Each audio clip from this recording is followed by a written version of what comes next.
Então esse é o princípio. Só se faz no culto público aquilo que a Bíblia ordena. A Bíblia manda dançar no culto? Não manda. Pastor, mas a Bíblia também não proíbe. Mas a Bíblia também não proíbe louvar a Deus com o mortal para trás. Posso louvar a Deus com o mortal para trás hoje à noite? Está entendendo? Posso louvar a Deus? Não, pastor, mas dançar é o meu jeito de adorar a Deus. Meu jeito de adorar a Deus é lutar Muay Thai. Posso trazer meu saco de pancada, pendurar lá na galeria lá e ficar socando enquanto você está dançando no meio do louvor? Então este é um outro princípio.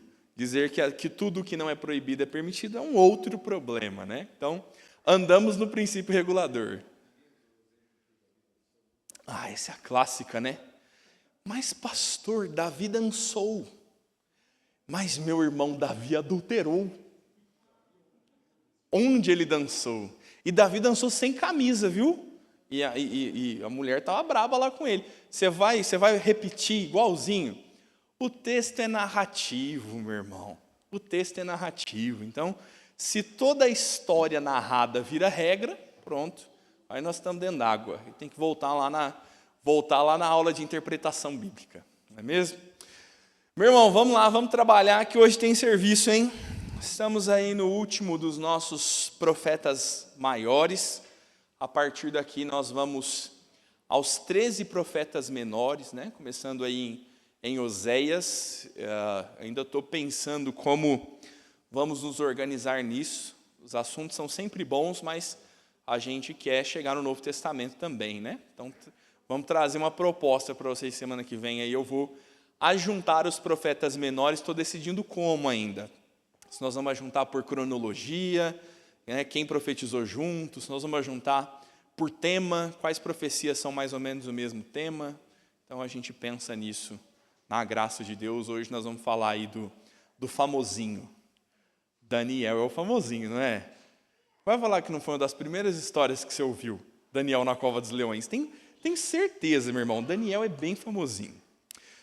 Vamos orar, meu povo, vamos pedir a Deus que nos dê graça antes de nós iniciarmos a nossa aula. Pai Santo, nós queremos te agradecer, Senhor, por essa manhã. O Senhor fez o clima que o Senhor julgou bom para nós hoje. E nós queremos nos achegar à casa do Senhor. Queremos nos ajuntar com os nossos irmãos e abrir teu santo livro, Pai. Oramos, Deus, porque os profetas nos ensinam, falaram da parte do Senhor, revelaram o teu caráter, e nós precisamos conhecê-lo como o Senhor é. Nos ajuda, Senhor, nesta manhã, a entender a solidez que nos é mostrada na fé em Daniel, Pai.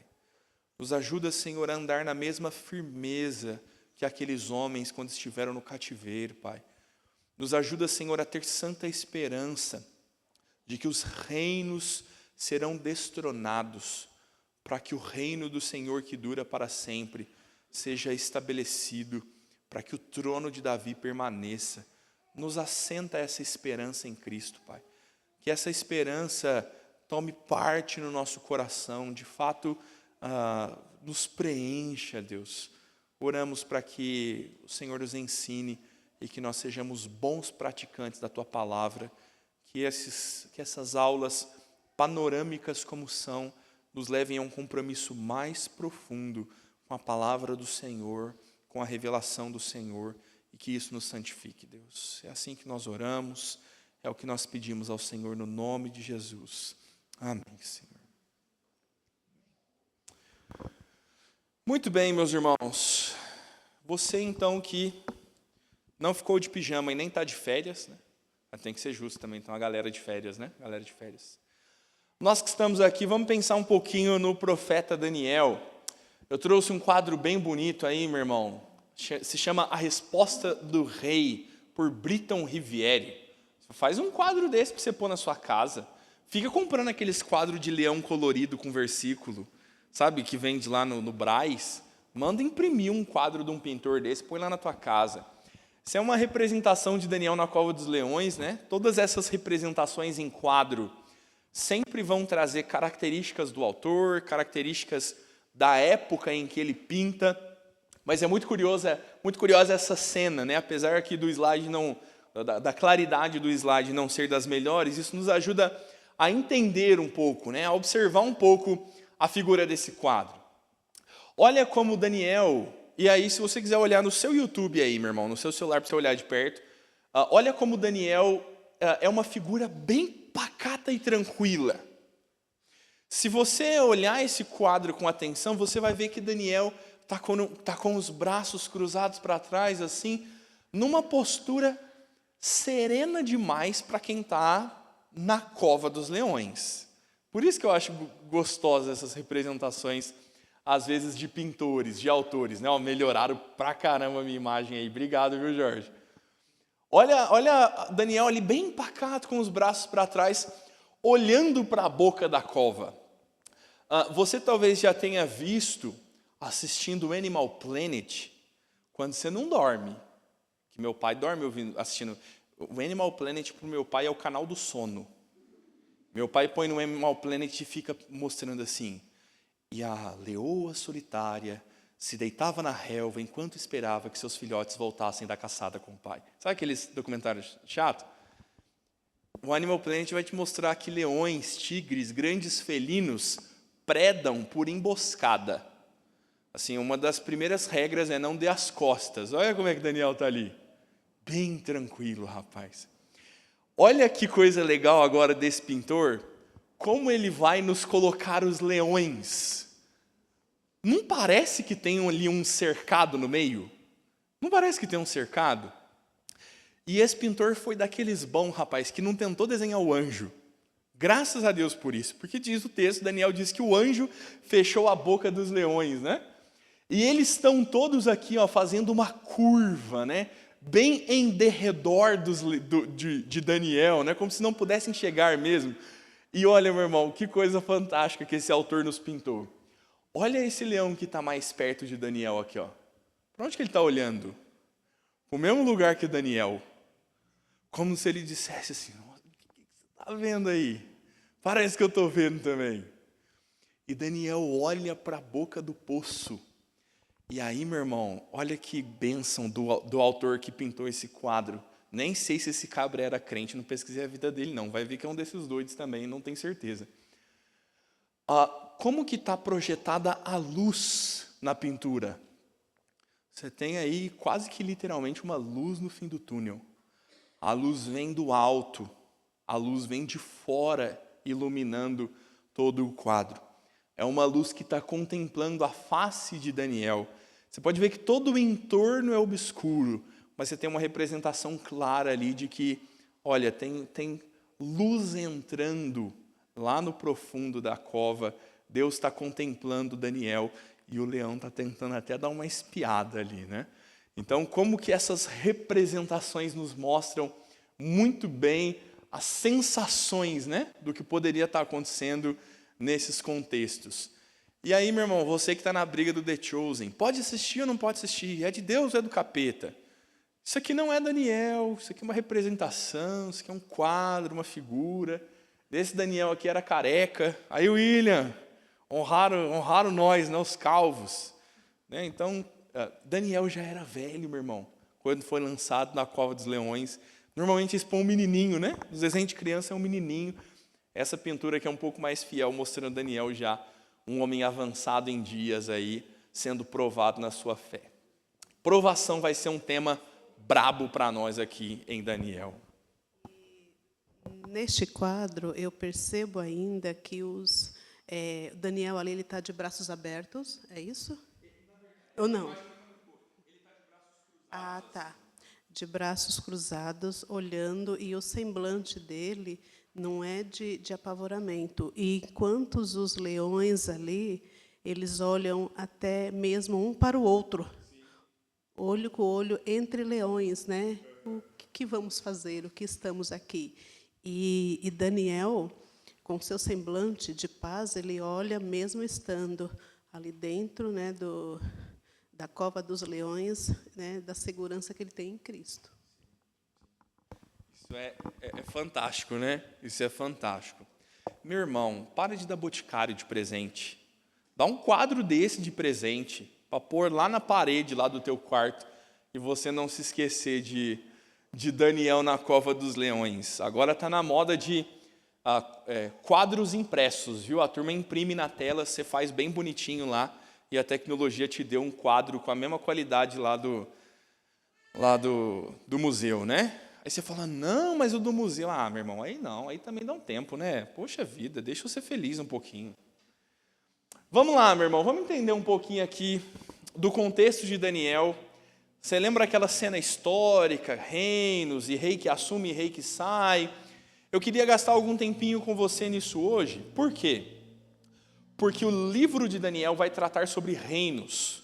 E a gente precisa entender a literalidade dos reinos, como que isso está acontecendo ali, porque isso é muito relevante para a profecia de Daniel, para os ensinos que ele vai trazer ao povo e para a gente entender, né, todo o desfecho do livro.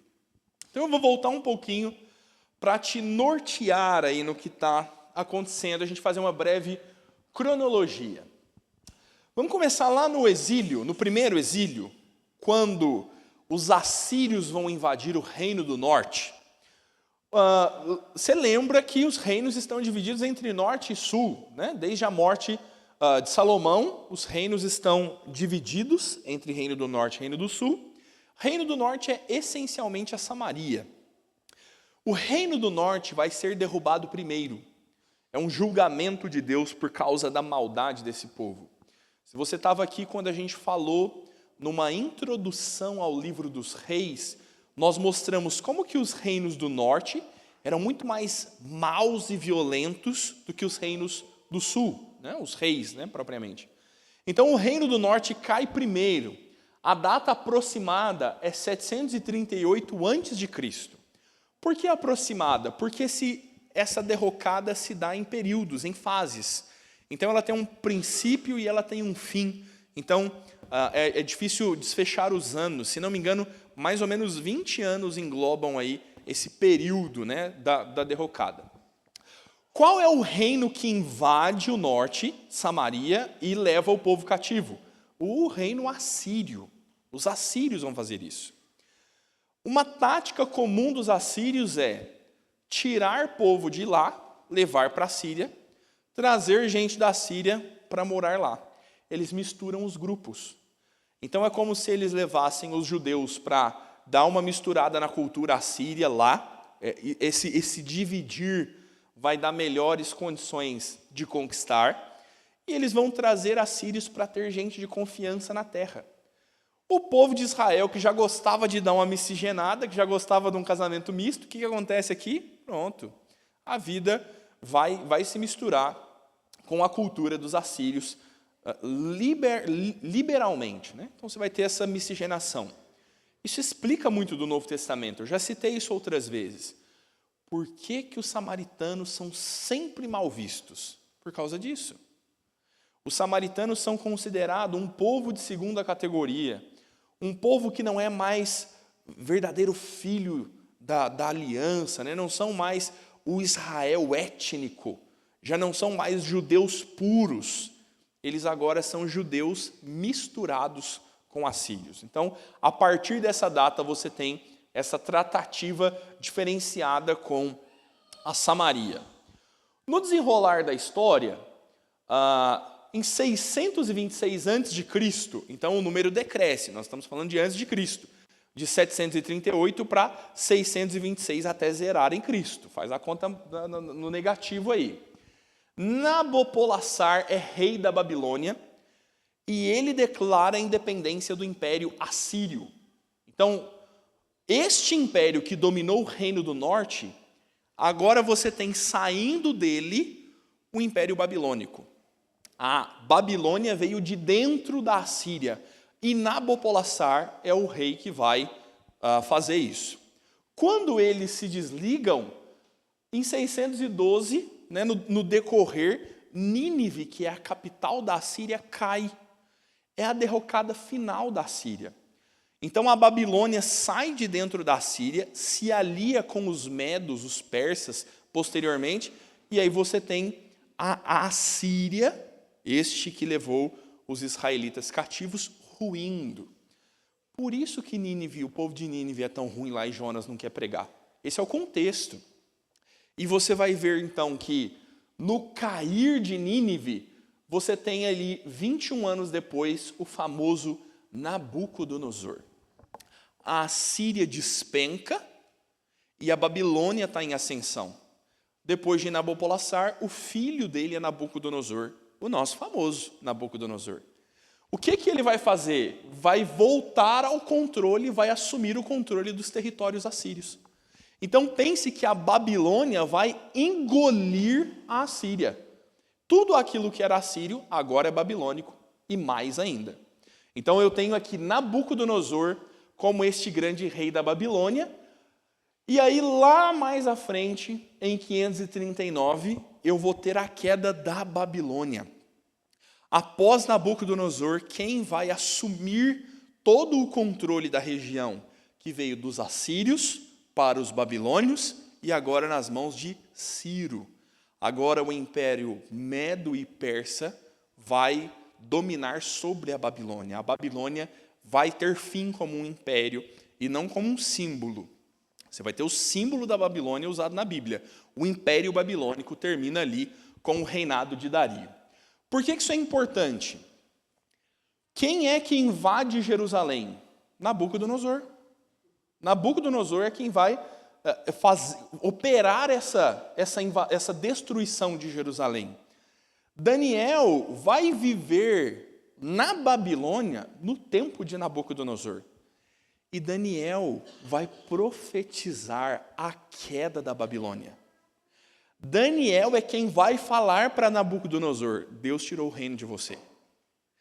Daniel vai assistir a queda de Nabucodonosor. Ele vai assistir o império do rei Dario. Lembra da Cova dos Leões? É com Dario. A fornalha é com Nabucodonosor. A Cova dos Leões já é com Dario. Então, todo esse contexto está acontecendo no livro de Daniel. Por isso ele é tão importante para nós. E você vai ver que Daniel tem uma visão sobre 4 reinos. Ele vai falar sobre isso. E essa é a clara ilustração de quais são 2 desses reinos, né? E os outros 2 são futuros, são posteriores a Daniel. Então, olha aqui para você ter uma ideia no mapa. Vamos fazer a nossa cartografia aqui, ó. Vamos pôr... Isso aqui é mapinha da Bíblia de Genebra, certeza. Certeza. Sabe aquele mapinha da sua Bíblia de Genebra que você nunca usou? Usa ele, meu irmão. Ele te dá a dimensão das coisas. Deixa eu destacar as cores diferentes para você ter uma ideia aqui comigo. Império Babilônico, a cor vermelhinha aqui, meio cor de rosa, ó. O Império Babilônico está no topo ali, ó, Armênia, vai até a Babilônia, obviamente, desce aqui aos árabes e termina aqui, ó, no Mar Vermelho. O Império Babilônico não entra aqui no Egito, tá vendo? O Egito é uma outra potência que também vai ser conquistada. Falei para você na semana passada que o povo de Judá vai confiar no Egito e Deus vai destronar o Egito na famosa batalha de Carquemis. Eu vi Carquemis no mapa aqui em algum lugar, mas já perdi de vista aqui.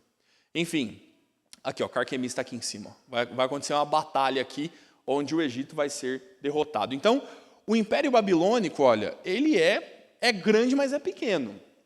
Talvez você esteja pensando, pastor, mas onde que está Canaã nessa história? O povo de Israel. Meu irmão, o povo de Israel, ó, Jerusalém e Samaria, é isso aqui, ó. O povo de Israel é a gota que cai do balde. A turma é pititinha mesmo. Então a Babilônia é muito maior. Isso aqui vai ser importante para os 4 reinos que nós vamos falar em Daniel. Olha o Império Persa, roxinho. A Pérsia, que vai dominar sobre a Babilônia, olha como ela cresce. Ela toma todo o Egito, ela toma, ó, a Macedônia, a Ásia Menor, todo o topo, e ela vai, obviamente, até a Pérsia.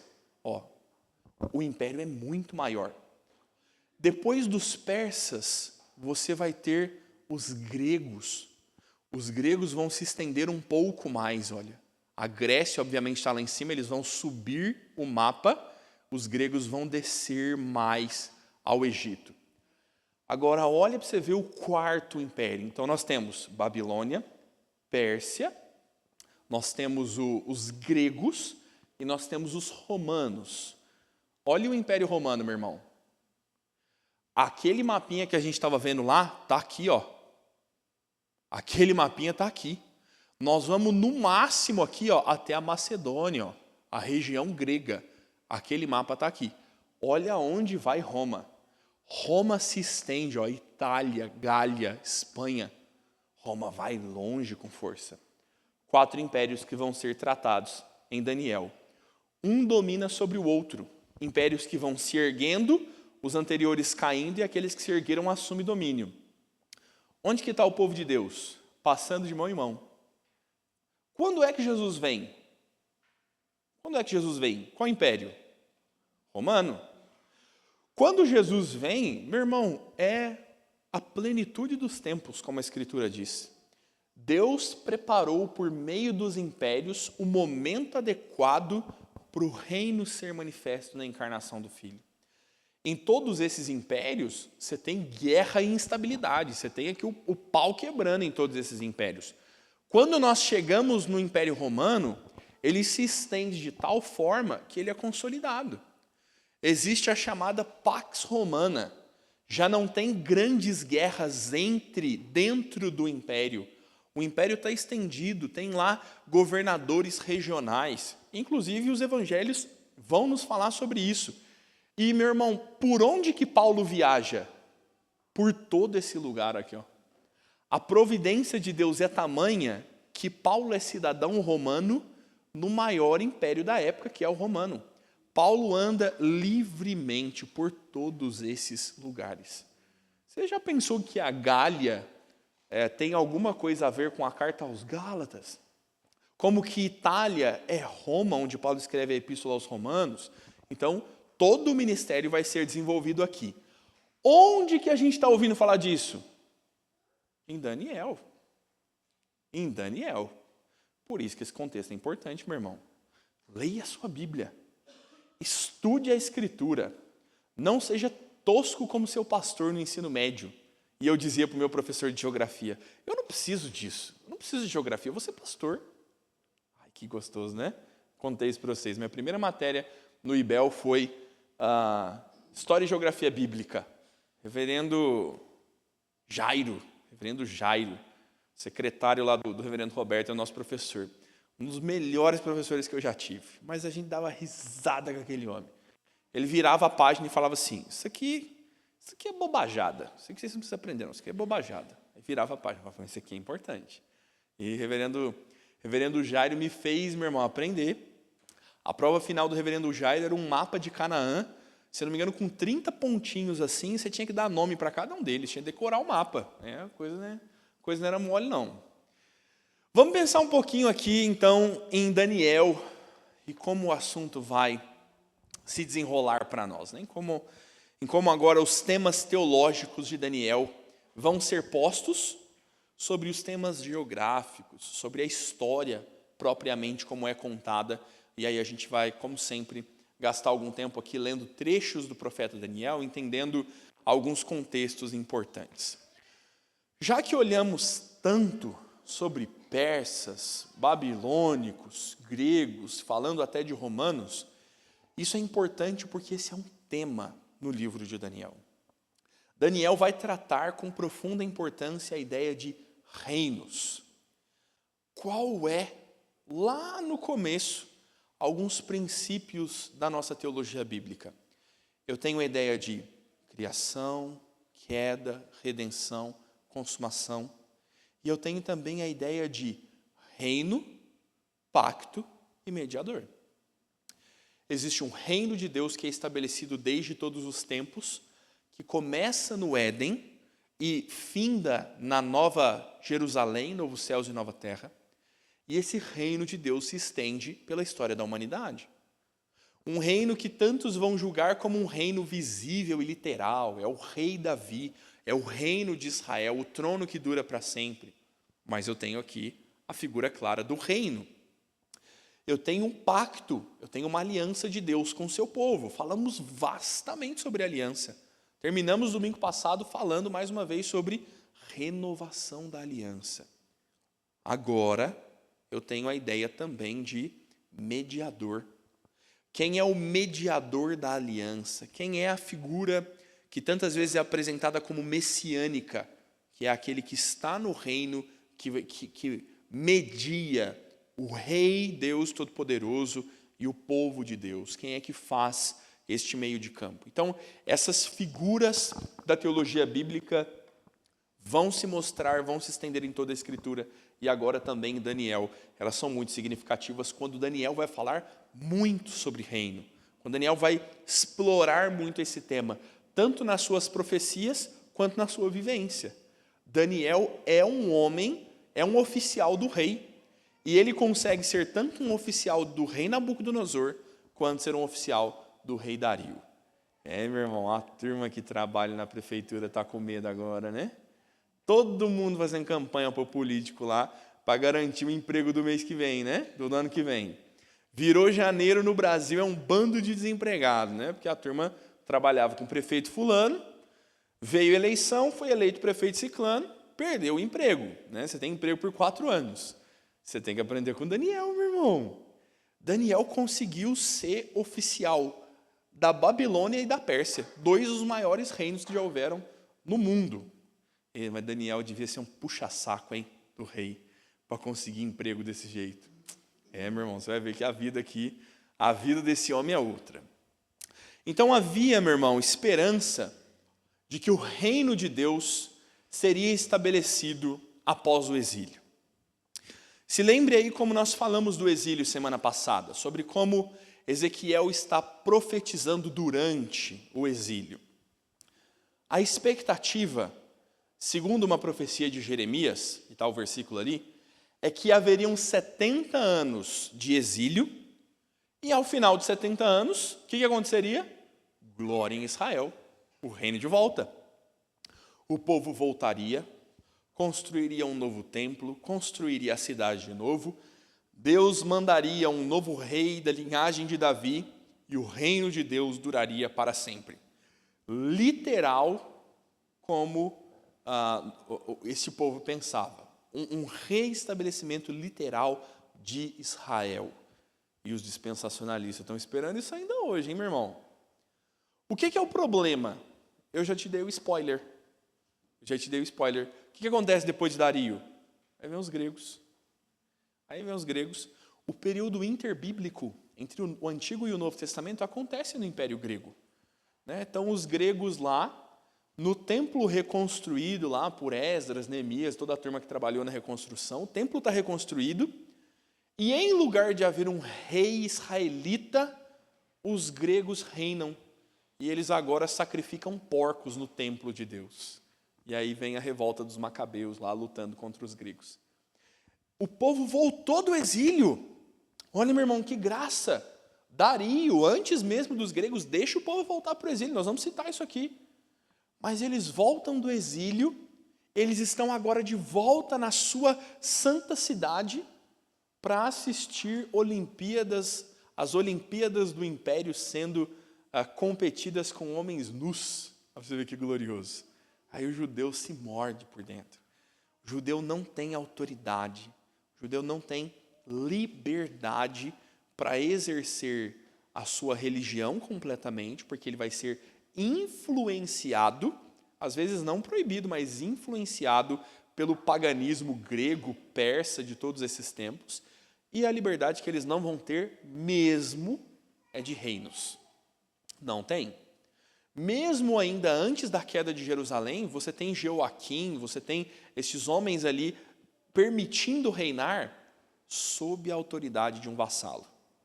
Então, qual é a maior esperança desse povo? Voltar para Jerusalém, ter o nosso templo, a nossa cidade e o nosso reino. Eles estão esperando um rei literal. Olhando para esse contexto, fica claro para o seu Novo Testamento, quando o povo não acredita que Jesus é Jesus, quando o povo pensa que aquele homem de Nazaré não pode ser o Messias, e eles dizem, não, o Messias tem que ser um libertador. Está vendo qual é a esperança deles? Até mesmo porque eles estão entendendo errado os profetas. Eles estão lendo os profetas com uma perspectiva literal. E essa é uma grande dificuldade que Daniel está nos mostrando como lidar. Isso não deveria ser confundido. A restauração total de Israel não aconteceria. Daniel vai falar agora que não se trata de 70 anos. Ele vai falar sobre 70 semanas. E aí a turma vai interpretar isso, né? 70 semanas de anos. Aí, meu irmão, aqui vem a numerologia. Porque Daniel começa a usar linguagens escatológicas. Daniel tantas vezes vai falar sobre figuras do final dos tempos. Quando ele está usando linguagens como essa, a turma que estava contando 70 anos, agora vai contar quantos anos? 70 vezes 7. 70 semanas de anos. 490 anos. Então o reino não vai se instaurar com 70 anos. O reino vai se instaurar com 490 anos. Mas, meu irmão, essa numerologia não existe. A tratativa de Deus nunca é literal no usar números. Essa é a crise do milênio. Essa é a crise da escatologia de haverão 1000 anos de paz. E nós, como amilenistas, entendemos que esse é um tempo completo. Da mesma figura de linguagem Deus está usando com Daniel. Meu irmão, Deus está comparando os reis dessas 4 grandes nações, os 4 grandes impérios, na verdade, com 4 animais. Deus está usando símbolos, figuras. Por que Deus falaria simbolicamente falando de uma estátua, simbolicamente falando de animais, mas os anos são literais? Entende? É sempre uma tratativa simbólica. Deus está usando figuras para falar ao seu povo. Então, a gente vai ver como que o desfecho disso é, Deus está encorajando o povo a viver em fidelidade, dizendo que não cabe a eles discernir o tempo. O que Deus está dizendo para eles é, para de contar 70 anos. O fim do exílio não vem com 70 anos. O fim do exílio vem com arrependimento e contrição. Esse é o ensino de Deus. O que Deus está falando para eles é, olha, eu vou perdurar por tantos outros reinos. Se vocês estão achando que 70 é muito, eu vou fazer 70 vezes 7. Porque o problema não é haver um rei em Israel. O problema é o coração de vocês. Deus está desde já mostrando para eles que o reino é espiritual. Que o reino é o pacto e o compromisso do povo com Deus e não um número determinado de anos até voltar para a nossa terra prometida. Aí você, né, meu irmão? Você é o Ademilson aqui, ó. Eu, baiano, exilado. Pode dar a mão para o Osmar lá que os dois vão embora. O Osmar está mais doido para ir embora. Eu estou, pastor, aqui, ó, no meu exílio em Guarulhos. E quando der o tempo, pastor, aí eu vou embora ser feliz. Vai nada. Tem mais não.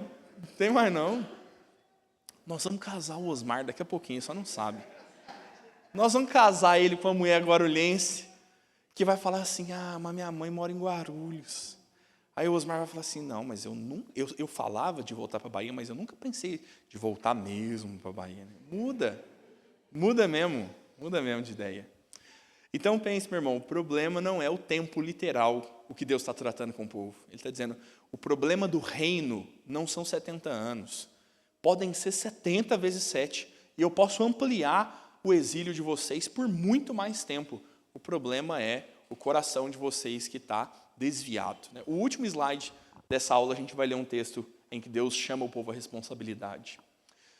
Meu irmão, no reino a gente percebe uma soberania tanto espiritual quanto política de Deus, né? Lembra do que eu estou te falando lá, de Jesus vindo na Pax Romana, de rei subindo e rei descendo, e Deus anunciando que é que vai acontecer. O livro dos Salmos diz que é Deus quem governa sobre os reis. Você sabe o que é o problema disso? É que a gente é muito gospel. A gente é muito gospel. A gente fala evangeliquez muito comum. E a gente chama Jesus de Rei dos Reis, Senhor dos Senhores, decorado. A gente chama decorado. Você pensa no absurdo que é, nós mesmo, vou usar meu mineirês rural aqui, nós ora, santo e poderoso Deus, Rei dos reis e Senhor dos senhores, passa 10 minutos, nós estamos desesperados, porque o governo do Brasil vai ser dominado pela esquerda. Uai! Aí eu que sou da roça, falo assim, uai, você não acabou de falar que ele é Rei dos reis e o Senhor de todos os senhores? A gente ora dizendo, ó excelentíssimo Deus e grande Senhor, não há outro comparado ao Senhor. Mas você tem medo do presidente, cara? A Tânia não tem. Mas e da maconha? Tá bom. Não vou fumar. O problema é que às vezes o vizinho do apartamento de baixo fuma. E as fumaças sobem, né? Mas agora eles estão mais liberados. Vai complicar. Você traz aqui para a Tati, Davi, por favor. Lendo o livro de Daniel, traz tanta paz no coração de ver tudo isso que Deus está no controle, né? O céu reina o tempo inteiro e Ele tem o controle de tudo. Meu irmão, o desespero é todo nosso, viu? Sempre. E o povo de Israel, e olha para você ver, você que é assíduo na EBD, você está vendo isso. Você está vendo o profeta Jeremias chorar, dizendo, gente, o exílio está vindo aí. Você que estava aqui desde o ano passado, você viu a gente falando lá de Deuteronômio. A aliança de Deus, como ela é estabelecida, e Deus dizendo, se vocês permanecerem fiéis, eu vou abençoar. Se vocês forem fiéis a mim, eu vou trazer um povo distante, que vocês não conhecem, e esse povo vai dominar sobre vocês. Deus tá controlando, Tati. Tudo aqui, ó. Tudo aqui. Quando a gente tem essa visão panorâmica da Escritura, você vê Deus estabelecendo a aliança, dizendo que o exílio é fruto do pecado da quebra da aliança. Você vê o profeta avisando que vai acontecer. Você vê o profeta avisando que já aconteceu. Você vê o profeta agora vivendo dentro da Babilônia. E você viu já, o Arsênio deu aula sobre Esdras e Neemias. Você já viu o povo saindo da Babilônia, saindo lá do exílio, reconstruindo Jerusalém.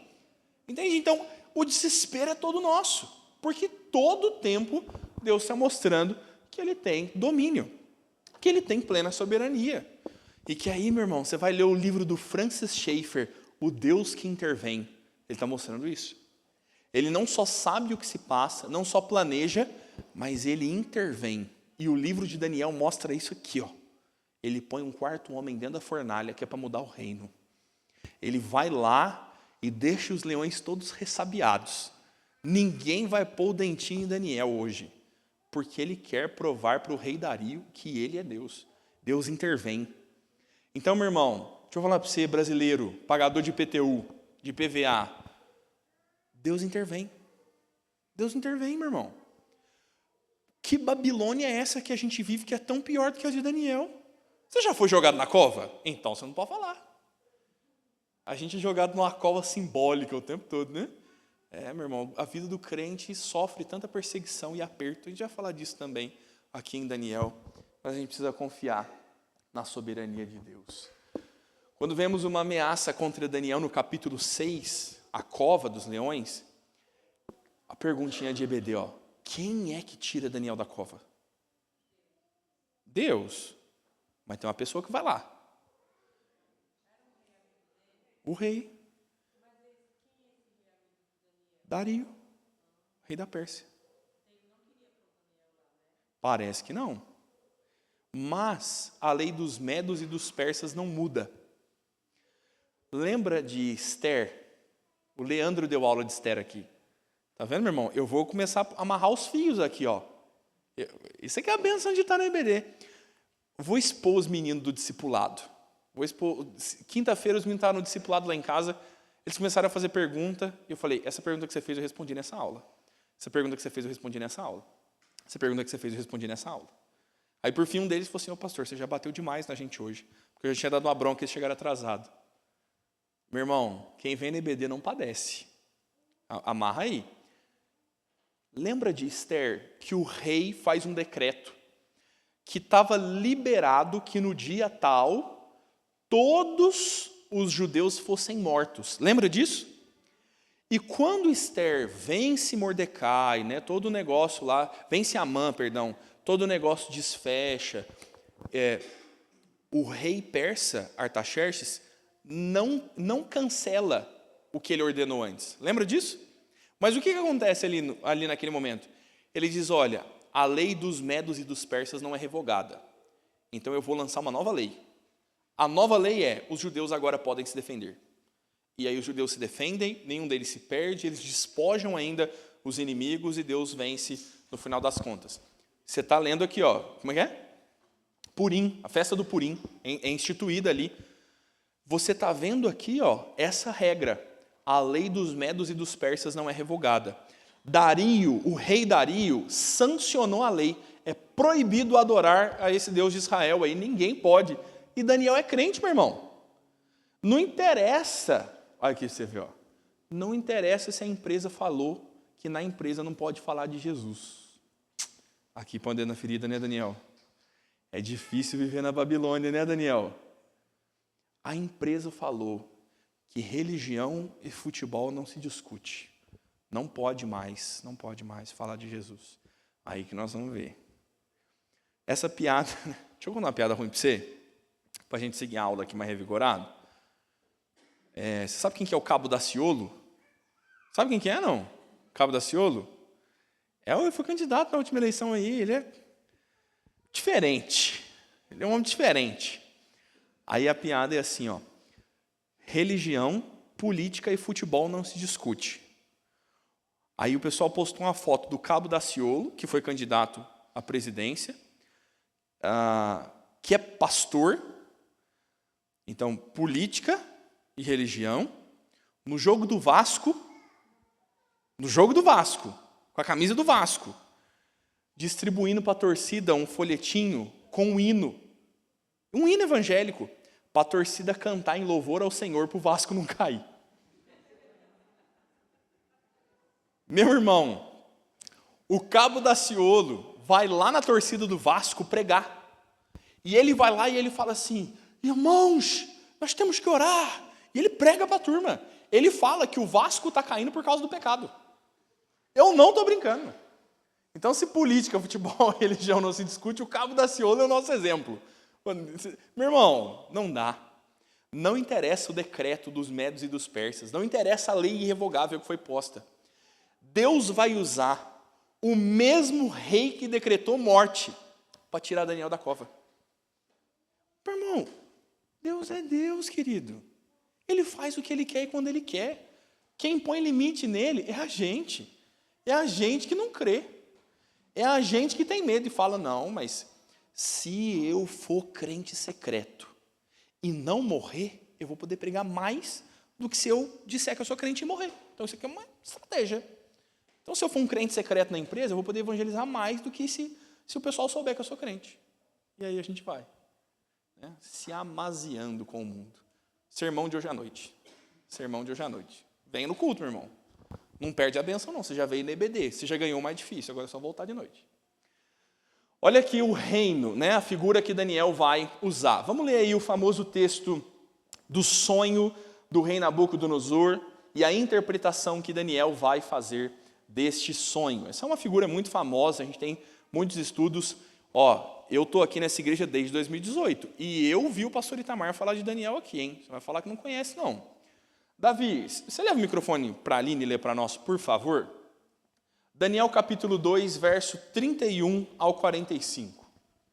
Vamos ler o texto. Tu, ó rei, estavas vendo, e eis aqui uma grande estátua. Esta, que era imensa e de extraordinário esplendor, estava em pé diante de ti, e a sua aparência era terrível. A cabeça era de fino ouro, o peito e os braços de prata, o ventre e os quadris de bronze, as pernas de ferro, os pés em parte de ferro, em parte de barro. Quando estavas olhando, uma pedra foi cortada sem auxílio de mãos, feriu a estátua nos pés de ferro e de barro e os esmiuçou. Então foi juntamente esmiuçado o ferro, o barro, o bronze, a prata e o ouro, os quais se fizeram como a palha das eiras no estio, e o vento os levou, e deles não se viram mais vestígios. Mas a pedra que feriu a estátua se tornou em grande montanha que encheu toda a terra. Este é o sonho e também a sua interpretação, diremos ao rei. Tu, ó rei, rei de reis, a quem o Deus do céu conferiu o reino, o poder, a força e a glória, a cujas mãos foram entregues os filhos dos homens, onde quer que eles habitem, e os animais do campo e as aves do céu, para que dominasse sobre todos eles, tu és a cabeça de ouro. Depois de ti se levantará outro reino, inferior ao teu, e um terceiro reino de bronze, o qual terá domínio sobre toda a terra. O quarto reino será forte como o ferro, pois o ferro a tudo quebra e esmiuça. Como o ferro quebra todas as coisas, assim ele fará em pedaços e esmiuçará. Quanto ao que viste dos pés e dos artelhos, em parte de barro de oleiro e em parte de ferro, será esse um reino dividido. Contudo, haverá nele alguma coisa da firmeza do ferro, pois que viste o ferro misturado com barro de lodo. Como os artelhos dos pés eram, em parte de ferro e em parte de barro, assim por uma parte o reino será forte, e por outra será frágil. Quanto ao que viste do ferro misturado com barro de lodo, misturar-se-ão mediante casamento, mas não se ligarão um ao outro, assim como o ferro não se mistura com o barro. Mas nos dias destes reis, o Deus do céu suscitará um reino que não será jamais destruído. Este reino não passará a outro povo. Esmiuçará e consumirá todos estes reinos, mas ele mesmo subsistirá para sempre. Como viste que do monte foi cortada uma pedra sem auxílio de mãos, e ela esmiuçou o ferro, o bronze, o barro, a prata e o ouro, o grande Deus fez saber ao rei o que há de ser futuramente. Certo é o sonho e fiel a sua interpretação. Olha os reinos que a gente falava. Tá vendo por que eles são importantes? É o sonho do rei da Babilônia. Então, ele vai ser descrito como a cabeça de ouro, a sua cabeça de ouro, seu dorso de prata, seus quadris, né, ali a ideia de bronze, seus pés de barro e ferro. Que reinos são esses? Bem, esta cabeça é o reino da Babilônia, já foi dito. O dorso é o reino que o sucede, o reino de Dario. Daniel vai ser testemunha visível dessa sucessão. Após os persas, os gregos dominam. Após os gregos, os romanos dominam. E o que acontece em Roma? Uma pequena pedra. Você está vendo a figura de Jesus aqui? Quão impactante é Jesus politicamente em Roma? Nada. Ele é um senador romano? Ele é um imperador com um grande exército? Qual o impacto político de Jesus? Ele é um baderneiro de Jerusalém. Lembra do mapa que eu te mostrei? O tamanho de Jerusalém no Império Romano? Lembra disso? Por que o imperador romano andaria preocupado com um líder messiânico e 12 homens que o seguem lá naquele pedacinho de terra chamado Canaã? Não estava, nem sabia. Quem é que está preocupado? As autoridades romanas. Ou melhor, as autoridades judaicas. Quem está preocupado é o sinédrio, são as disputas locais. Quando Jesus vai ser crucificado, ele é levado a Pôncio Pilatos. Pôncio Pilatos está olhando e dizendo assim, o que é aí de vocês mesmo? Ele nem sabe o que está acontecendo. Aos olhos humanos, estes são grandes impérios. Aos olhos humanos, estes são impérios grandes e sólidos. A profecia de Daniel é uma pequena pedra vai acertar os pés da estátua e todos os reinos humanos ruirão. E esta pedra que era pequena é o reino de Deus. E ela durará para sempre. Ela nunca mais será passada a outro povo. Nós estamos falando de reino de Deus. Qual é a pregação de João Batista? Vem chegando. O reino de Deus está próximo. Quando João Batista fala que está próximo, o que é que Jesus diz quando ele passa ao seu ministério público: é chegado o reino de Deus entre vós. Quando é que se finda o reino de Deus? E este evangelho do reino será pregado entre todas as nações até que venha o fim. O reino já está instaurado e ele será plenamente consolidado no último dia, quando o evangelho for pregado a todas as nações. É o reino de Deus. Uma pequena pedra, que ao derrubar a estátua, ao vencer os reinos humanos e derrubar todos estes grandes reinos de forma pequena e simples, ela vai se tornar depois uma grande montanha. Olha a linguagem profética aí do sonho de Nabucodonosor.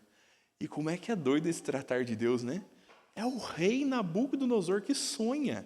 Daniel interpreta. E Daniel está dizendo: ó rei, está dito aí, ó, Deus te revelou o futuro das coisas, o que é que vai acontecer nos próximos tempos. Por isso que os reinos em Daniel são tão importantes. Por isso que a soberania de Deus é tão bem instaurada.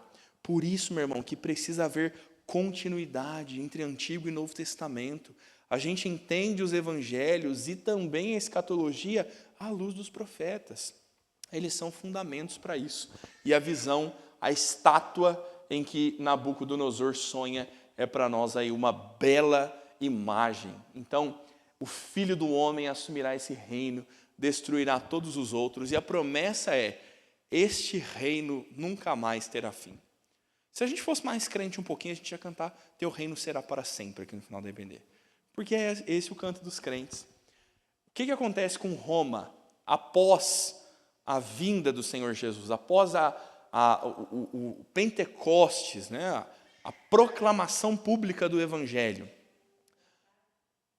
Antes disso, Roma persegue os crentes. Roma persegue. Meu irmão, qual a chance daquela, vou chamar assim, pequena revolução? Qual a chance daquela pequena revolução de judeus ali, que nem os judeus todos não estavam muito afim, era uma pequena parte dos judeus que havia se convertido? Qual a chance daquilo se espalhar em Roma inteiro? Qual a chance daquele pequeno movimento não ser vencido pelo império que diz: vamos pegar os crentes agora? Meu irmão, Nero, o imperador, passa a perseguir os crentes. Qual a chance dos crentes conseguirem subsistir ao poder de Roma? Ah, mas o Senhor disse que o seu reino durará para sempre.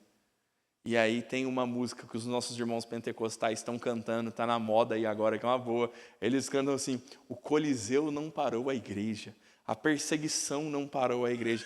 E não parou mesmo, irmão. Disse o Senhor Jesus: as portas do inferno não prevalecerão contra ela.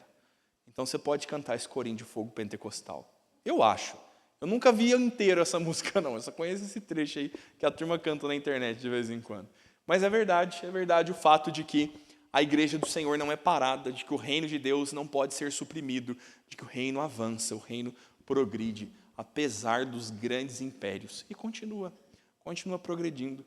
Apesar da agenda de 2030, apesar... mas o mundo é vermelho, e é mesmo, meu irmão.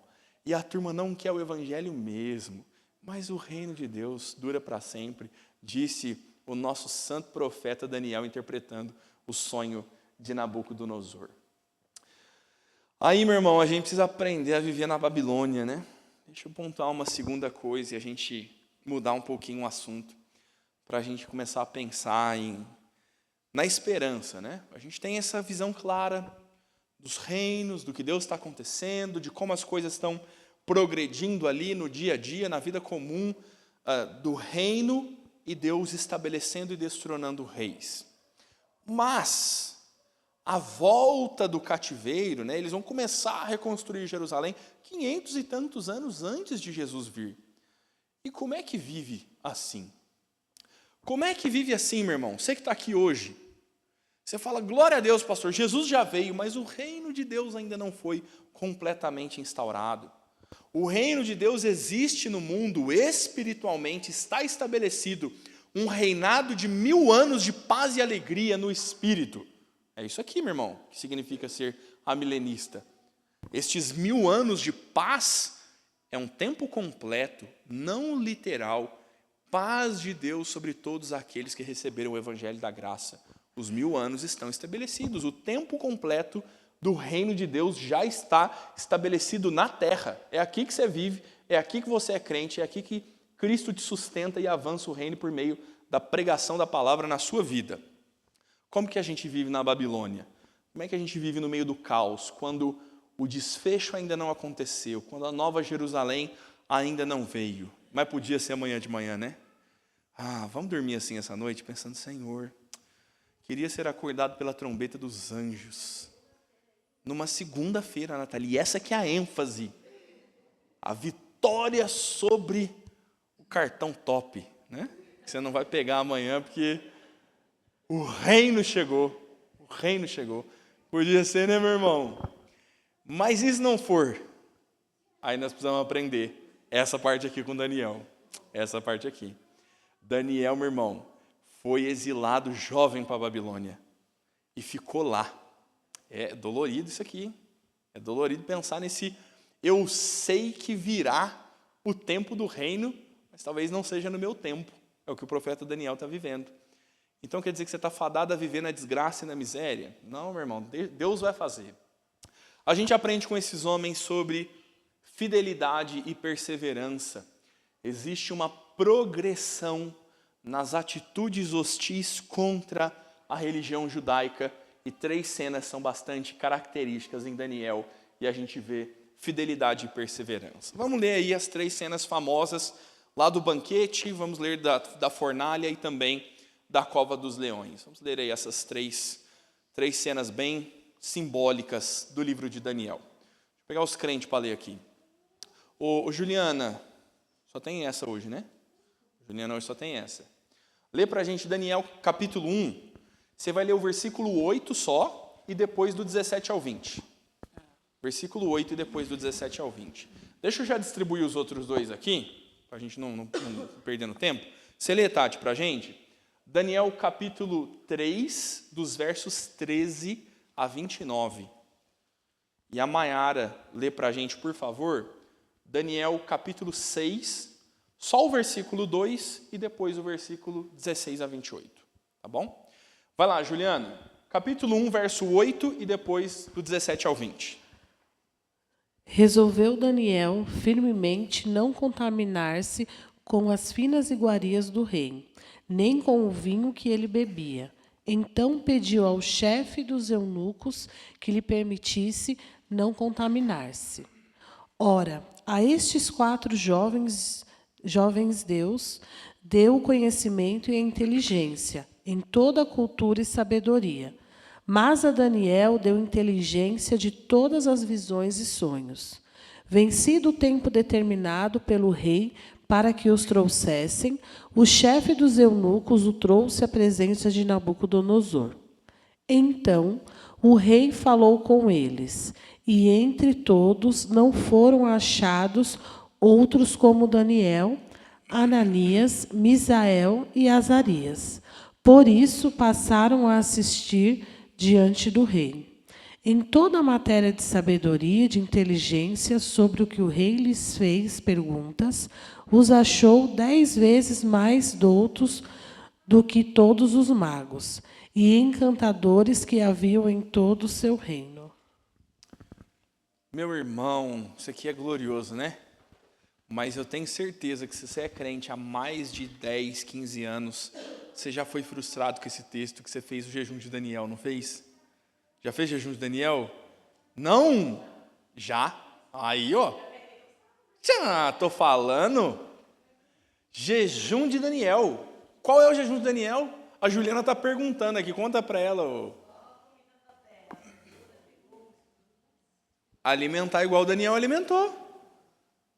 Por quanto tempo, Clarice? 3 semanas. 3 semanas. Porque é o período que foi combinado aí, ó. Então, a turma faz para emagrecer. Só que a turma esquece que Daniel, depois, a dieta de Daniel virou a dieta da galera.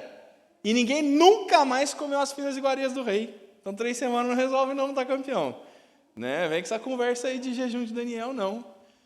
O que está acontecendo aqui? Você tem banquete de ídolos, né? Uma figura difícil aqui quando você tem ali ofertas, manjares do rei, comidas sacrificadas a ídolos, e Daniel e seus amigos decidiram firmemente não se contaminar com as finas iguarias do rei. Cleógenes, estamos juntos, hein? Daniel 1:8, acampamento. Tema do nosso acampamento. Valores negociáveis. Nossa, cara, o jejum dos corvos de Eli, só como carne. É melhor, né, irmãos? É melhor. O jejum de Jesus no deserto ninguém quer fazer, né? 40 dias de boca fechada ninguém quer fazer. Inclusive, a gente pode, né, Cleógenes, aproveitar que o tema do acampamento é Daniel e as refeições do acampamento vão ser as refeições de Daniel. Ei, irmãos? A Tânia já apostatou do acampamento aqui para saber que não tem carne, né? Meu irmão, o que é um destaque que eu gostaria de fazer para você nesse texto? É o que trouxe o tema lá para a comissão de acampamento, de pensar na disposição de Daniel. Decidiu firmemente não se contaminar com as iguarias do rei. Decidir firmemente não se contaminar, a gente prega isso para adolescente. A gente fala isso para adolescente. Que eles é que estão aí na fase, né, de muitas tentações, que o mundo é bonito para eles. Ah, meu irmão, mas a gente precisa disso aqui, hein? Que tem de crente sem a disposição de dizer, é isso aqui mesmo, e ponto final. Mas você vai perder. É verdade, eu vou perder. Mas eu sei por quê. Porque eu tenho as minhas razões para fazer isso. Eu estou decidido a não me contaminar. Rapaz, a gente precisa desses valores. A gente precisa desses princípios. A vida na Babilônia, meu irmão, não vai ser sustentada sem fidelidade e perseverança. Eu tenho certeza que não foi simples para Daniel.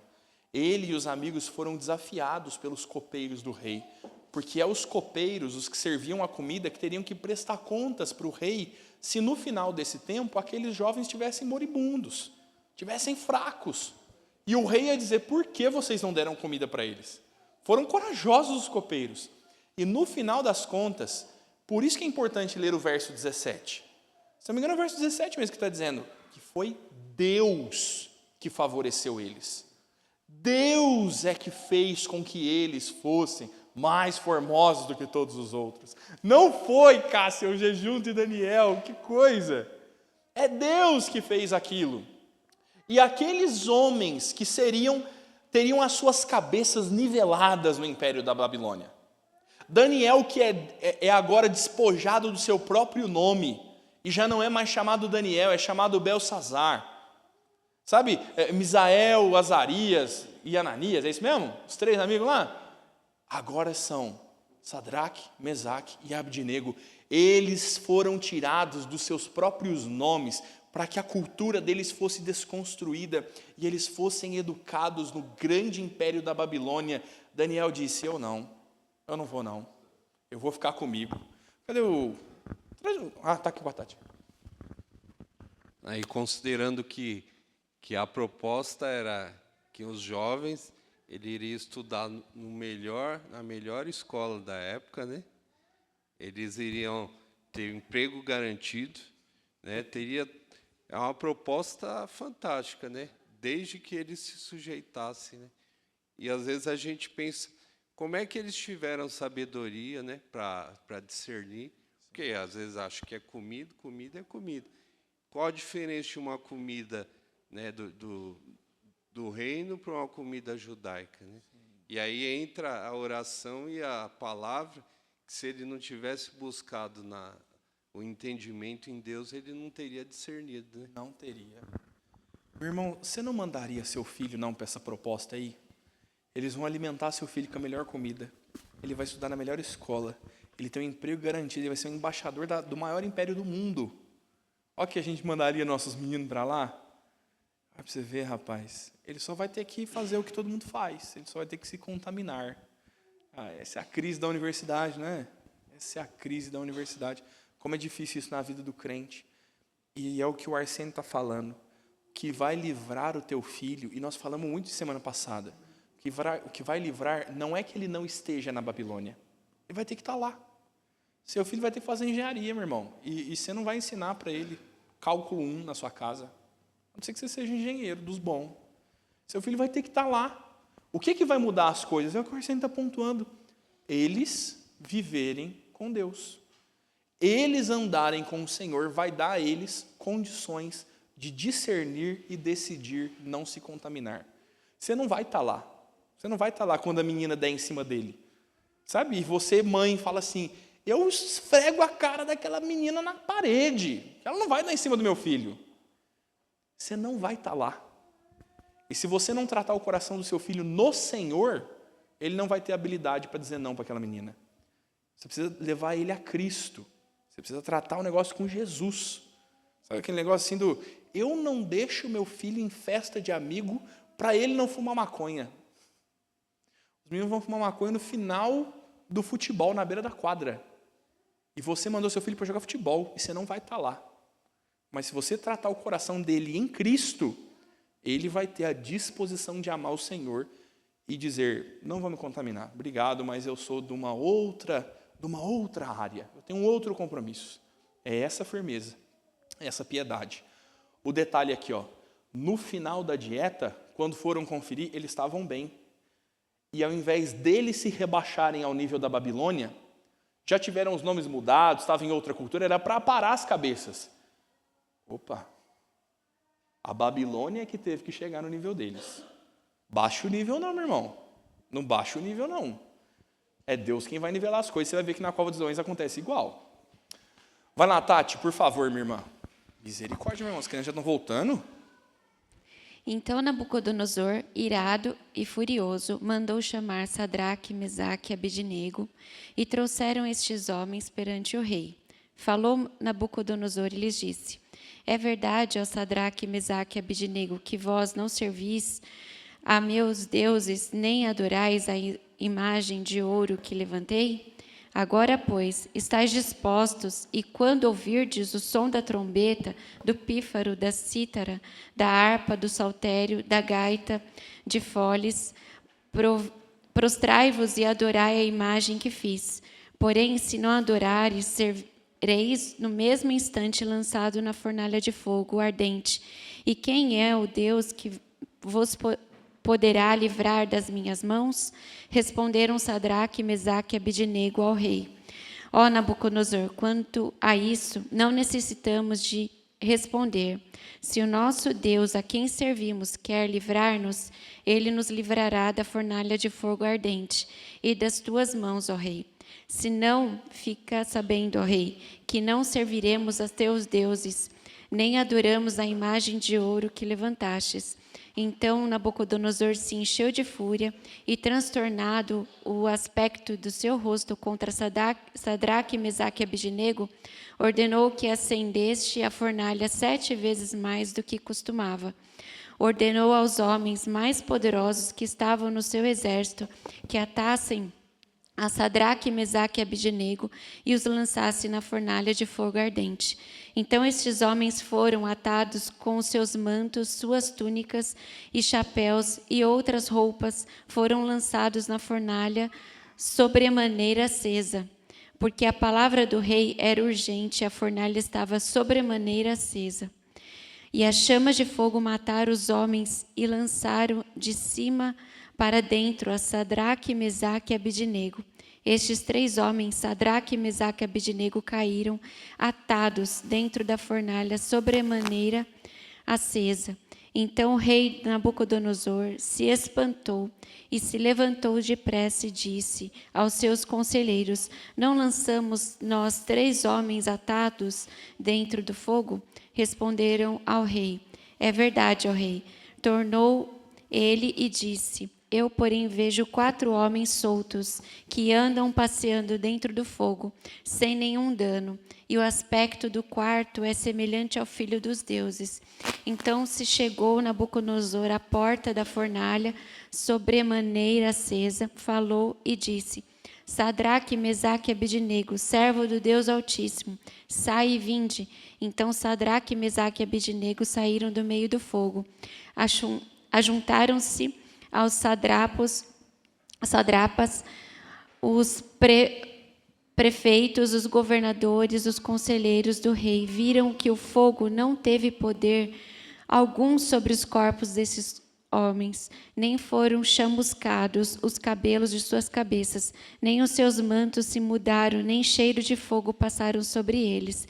Falou Nabucodonosor e disse: Bendito seja o Deus de Sadraque, Mesaque e Abednego, que enviou o seu anjo e livrou os seus servos que confiaram nele, pois não quiseram cumprir a palavra do rei, preferindo entregar os seus corpos a servirem e adorarem a qualquer outro deus, senão ao seu Deus. Portanto, faça um decreto pelo qual todo povo, nação e língua que disser blasfêmias contra o Deus de Sadraque, Mesaque e Abednego seja despedaçado e as suas casas sejam feitas em monturo, porque não há outro Deus que possa livrar como este.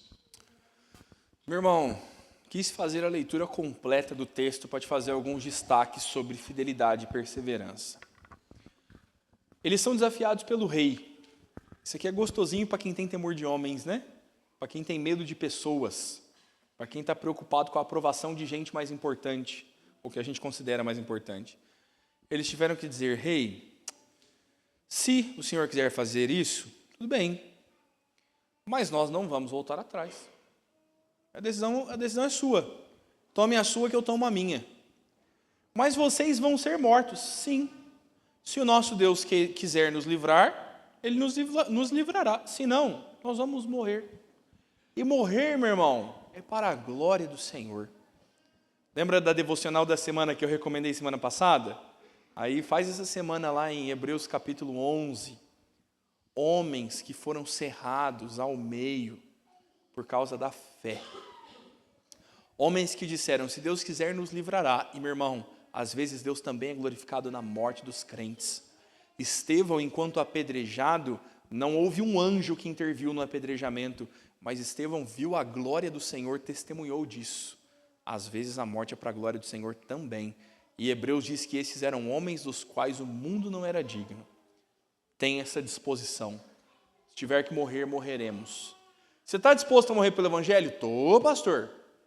Mas você está disposto a perder o namoro pelo Evangelho? Você está disposto a perder o emprego pelo Evangelho? Você está disposto a perder uma amizade de muitos anos por causa do Evangelho? É aqui que o calo aperta, meu irmão.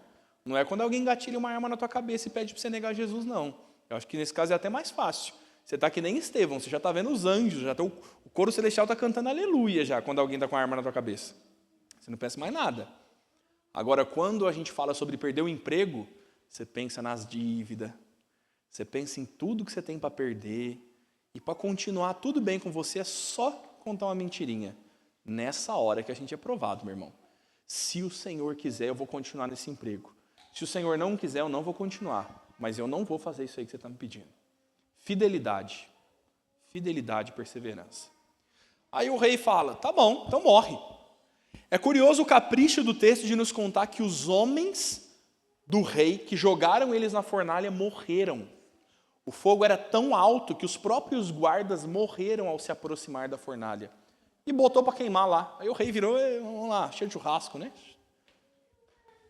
Passado um tempo, o rei vai procurar esses homens na fornalha. E o seu espanto é: nós não jogamos 3 homens a um quarto, cujo aspecto é como de um filho dos deuses. Quem será que estava lá, hein, meu irmão? A turma gosta de falar que é Jesus. Eu só não falo que é porque a Bíblia não fala.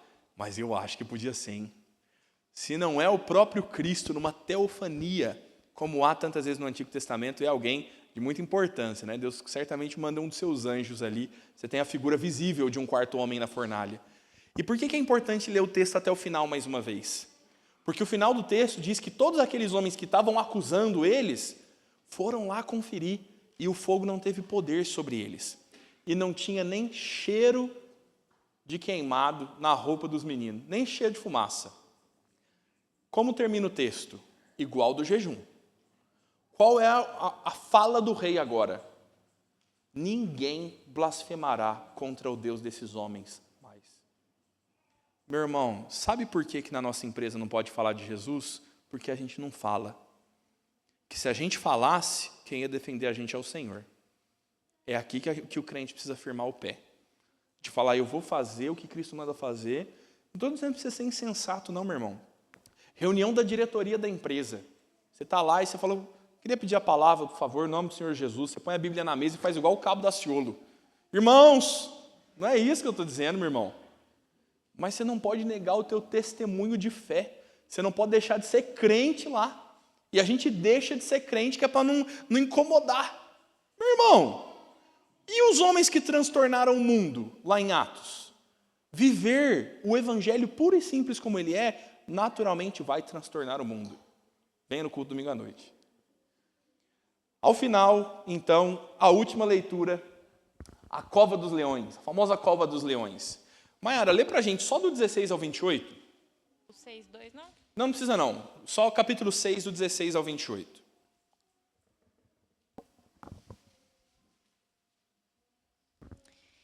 Então o rei ordenou que trouxessem a Daniel e o lançassem na cova dos leões.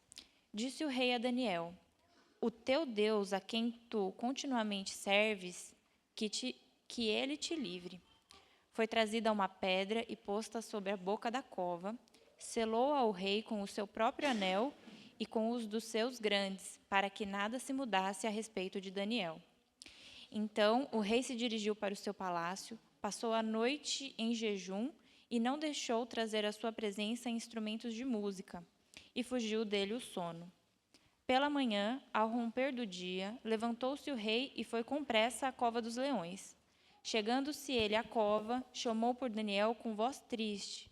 Disse o rei a Daniel: Daniel, servo do Deus vivo, dar-se-ia o caso que o teu Deus, a quem tu continuamente serves, tenha podido livrar-te dos leões? Então Daniel falou ao rei: Ó rei, vive eternamente. O meu Deus enviou o seu anjo e fechou a boca aos leões, para que não me fizessem dano, porque foi achada em mim inocência diante dele. Também contra ti, ó rei, não cometi delito algum. Até o 28, né? Então o rei se alegrou sobremaneira e mandou tirar a Daniel da cova. Assim foi tirado Daniel da cova, e nenhum dano se achou nele, porque crera no seu Deus. Ordenou o rei, e foram trazidos aqueles homens que tinham acusado a Daniel, e foram lançados na cova dos leões. Eles, seus filhos e suas mulheres, e ainda não tinham chegado ao fundo da cova, e já os leões se apoderaram deles, e lhes esmigalharam todos os ossos. Então o rei Dario escreveu aos povos, nações e homens de todas as línguas que habitam em toda a terra: paz vos seja multiplicada. Faça um decreto pelo qual, em todo o domínio do meu reino, os homens tremam e temam perante o Deus de Daniel, porque ele é o Deus vivo e que permanece para sempre. O seu reino não será destruído, e o seu domínio não terá fim. Ele livra e salva, e faz sinais e maravilhas no céu e na terra. Foi ele quem livrou a Daniel do poder dos leões. Daniel, pois, prosperou no reinado de Dario e no reinado de Ciro, o persa. Bem, meu irmão, esse texto é a pá de cal que faltava, né? Para selar o ensino. O rei Dario está dizendo: olha, Daniel, se o teu Deus quiser que ele te livre. O rei Dario está quase que desejando que Daniel seja salvo. Daniel é lançado, não é devorado, e o rei, passada a noite, vai lá conferir. Lembra que os decretos dos medos e dos persas, de onde é Dario, não são revogados? Então Dario falou e fez. Mesmo que ele quisesse, ele não poderia revogar o decreto. E ele teve que lançar Daniel. E na manhã seguinte ele foi lá com alguma esperança no coração. Imagina, meu irmão. Imagina chamar o cabra e ele responder lá de dentro: o meu senhor mandou um anjo que fechou a boca dos leões. É certo, meu irmão, que os leões tinham fome, tá? Porque na manhã seguinte, os acusadores de Daniel são devorados antes de chegar no fundo da cova. São apoderados pelos leões e despedaçados por eles, né? Aí essa é a figura do Animal Planet que você não gosta de ver, né? Do leão despedaçando uma zebra, assim, né? Comendo aquela carne crua. É essa cena que a gente está vendo aqui. O rei Dario que disse que o teu Deus te salve, Daniel. Ele termina dizendo, o Deus de Daniel salva. Qual é a profecia da pequena pedra? Dario aqui já destruiu Nabucodonosor. A torre já se foi. O topo da estátua já se foi. Qual é a profecia da pequena pedra? Esta pequena pedra é o reino que durará para sempre. O rei Dario está dizendo, todos os homens, todos os reinos, tremam e temam perante o Deus de Daniel, porque ele é o Deus vivo, que permanece para sempre. O seu reino não será destruído, o seu domínio não terá fim. Esta é a pequena pedra. O próprio livro já está dizendo que este reino que perdura é o reino do Deus de Daniel. O Antigo Testamento já está nos anunciando o reino de Deus. Isso é glorioso, meu irmão. A gente precisa olhar isso aqui na Escritura. Deixa eu te falar uma última advertência, que eu não vou falar largamente por causa do nosso tempo, mas só pensar que um pecado que é largamente tratado nesse livro aqui, meu irmão, é orgulho. É orgulho. Essa é a causa da queda dos reinos do norte e sul de Israel. Essa é a causa final pela qual o exílio aconteceu. O rei Belsazar é tratado na profanação dos utensílios do templo por esta causa. Leia lá o capítulo de Daniel, você vai ver que Daniel está sendo profeta de Deus mais uma vez, quando o rei destrói Jerusalém, está dando um grande banquete, usando os utensílios do templo para dar o seu banquete, como uma forma de chacota ao Deus daquele templo. E Deus vai lá e traz uma mão que escreve na parede. O texto diz, meu irmão, que as pernas deles tremiam. E Daniel vai lá traduzir o que aquela mão escreveu e está dizendo, o teu reino foi arrancado. E naquela mesma noite o rei Belsazar morreu. Meu irmão, é Deus que está fazendo o negócio. É o orgulho de Belsazar sendo tratado. Nabucodonosor, meu irmão, grande desafio. Nabucodonosor, no texto bíblico, é um homem que vai ser tratado no seu orgulho, vai ser humilhado por Deus. Ele chega à varanda e diz assim, veja a grande Babilônia que eu construí. E Deus dá a ele um sonho, e mais uma vez Daniel interpreta o sonho de Nabucodonosor, dizendo, por causa do seu orgulho, Deus vai te arrancar. Então o orgulho é algo profundamente tratado no livro de Daniel, e também nas figuras proféticas do capítulo 7, 8 e 11, esse orgulho está sendo tratado. O texto que eu me referi do rei Nabucodonosor é Daniel 4, verso 28 a 37. Nós não vamos ler por conta do nosso tempo, mas o rei Nabucodonosor está sendo julgado por causa do seu orgulho. Ao final, meu irmão, com todas as figuras proféticas do livro, com todos os anúncios dos atos de Deus que foram feitos, tantos deles cumpridos momentaneamente, tantos deles visíveis e atestáveis, como, por exemplo, o reino de Dario, a queda de Nabucodonosor, os 7 anos que, por causa do seu orgulho, Nabucodonosor passaria humilhado, vivendo como um animal longe do povo. Leia o texto lá, você vai conhecer o texto de Daniel. Ao final, o capítulo de número 12 nos fala sobre o tempo do fim. Ao final, o capítulo de número 12 nos fala de uma última boa e doce esperança. Se Daniel está falando das 70 semanas, das 70 vezes 7 semanas, Daniel também, meu irmão, está tratando sobre a razão de como esse povo deveria se dispor a viver. O ensino apocalíptico não é para que eles saibam quando Deus virá consumar o seu reino, mas sim para ensinar como eles devem viver na iminência da vinda do reino. E aí então o capítulo 12, os versos 1 a 4, Daniel diz assim, nesse tempo se levantará Miguel, o grande príncipe, defensor dos filhos do seu povo. Haverá tempos de angústia, o qual nunca houve, e desde que houve nação até aquele tempo. Mas naquele tempo será salvo o seu povo, todo aquele que for achado inscrito no livro. Parece que você está lendo Daniel ou Apocalipse? O texto está falando de grande tribulação, tal como o sermão escatológico de Jesus, perseguição como nunca houve antes na terra. E nesse tempo, meu irmão, não serão salvos os que abriram o coração para Jesus entrar com seu livre-arbítrio. Serão salvos aqueles que forem achados inscritos no livro. O texto diz no capítulo 2, o mesmo ensino de Jesus, o mesmo ensino de Paulo, o mesmo ensino de Apocalipse. Muitos dos que dormem no pó da terra ressuscitarão, uns para a vida eterna, outros para a vergonha e horror eterno. Ressurreição dos mortos, julgamento do último dia. É o mesmo ensino da parábola do joio e do trigo, é o mesmo ensino do livro de Apocalipse inteiro. Olha como Daniel está chamando a atenção do povo. Olha o verso 3, dizendo sobre o fim, e não quando ele vai acontecer, mas sim como nós devemos viver até que aconteça. Os que forem sábios, pois, resplandecerão como o fulgor do firmamento, e os que há muito conduzirem a justiça, como as estrelas, sempre e eternamente. Tu, porém, Daniel, encerra as palavras do livro, até o tempo do fim. Muitos os esquadrinharão, e o saber se multiplicará. Viva, meu irmão, como sábio. Viva conduzindo os outros à justiça. Viva no exemplo de fidelidade e piedade de Daniel, ainda que na Babilônia. Deus está julgando os reinos, e ele termina o livro anunciando o juízo final, como Deus findará o tratar com esses reinos ímpios. Que Deus nos dê graça para viver nessa boa fidelidade ao Senhor.